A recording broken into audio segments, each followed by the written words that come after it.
Welcome back onlineustaad.com की जानिब से मैं हूं इंस्ट्रक्टर उस्मान शहबाज।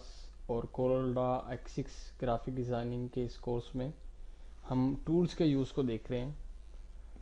तो इस लेक्चर में हम अट्रैक्ट टूल को देखेंगे।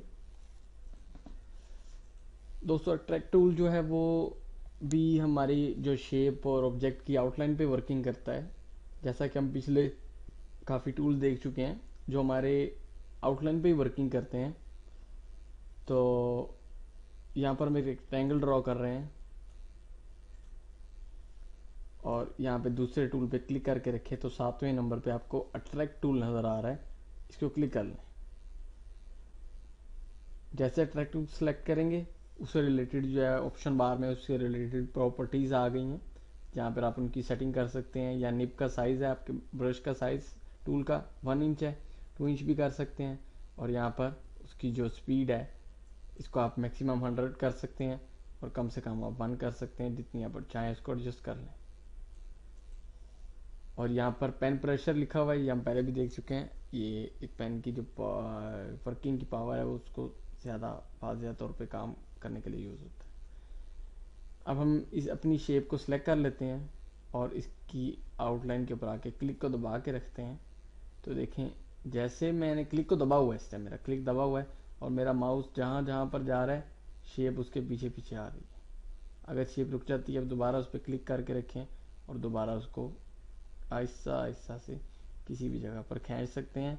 तो ये भी स्मग ब्रश टूल की तरह वर्किंग करता है, पर इसके अंदर नोड जो है वो हमारे ब्रश के साथ साथ हमारे जो कर्सर को फॉलो करता है और उसके पीछे पीछे आता है। यहाँ पर हम जो इसकी स्पीड है उसको 100 कर देते हैं और अब आप देखते हैं ये सिलेक्ट कर लिया हमने और क्लिक करके देखें। अब आपको आहिस्ता आहिस्ता नहीं करना पड़ा, स्पीड से भी आपका टूल काम कर रहा है।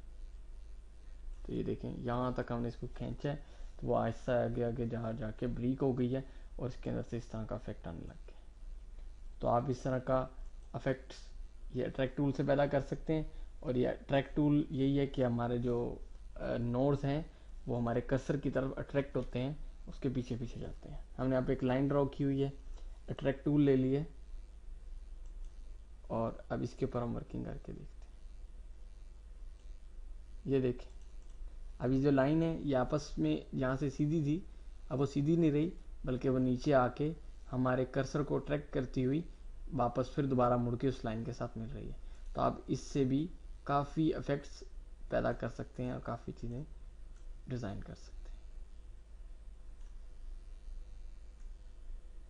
ठीक है, तो इस तरह से ये हमारी छोटी सी वर्किंग काम आ गई। तो आप जब अपने काम कुछ कर रहे हो, कुछ अपना पर्सनल काम कर रहे हो, कोई डिज़ाइनिंग या कुछ लोगो डिज़ाइनिंग या कुछ भी ऐसा डिज़ाइनिंग से रिलेटेड काम कर रहे हो, तो आपसे कोई शेप ना बन पा रही हो, तो अगर आपका इन टूल्स पर कॉन्सेप्ट क्लियर होगा और आपको याद होगा कि भाई किस तरह का इफेक्ट लाने के लिए कौन सा टूल यूज़ होता था, तो आप डायरेक्टली उस टूल को जाके सिलेक्ट करके उसको बआसानी यूज़ कर लेंगे। और जो काम आप काफ़ी मेहनत करने के बाद जो डिज़ाइन बनाते हैं वो आप इन टूल्स की मदद से आराम से किसी शेप को भी उस डिज़ाइन में ढाल सकते हैं। तो ये हमारा अट्रैक्ट टूल था। इसके बाद हम रिपील टूल देखेंगे।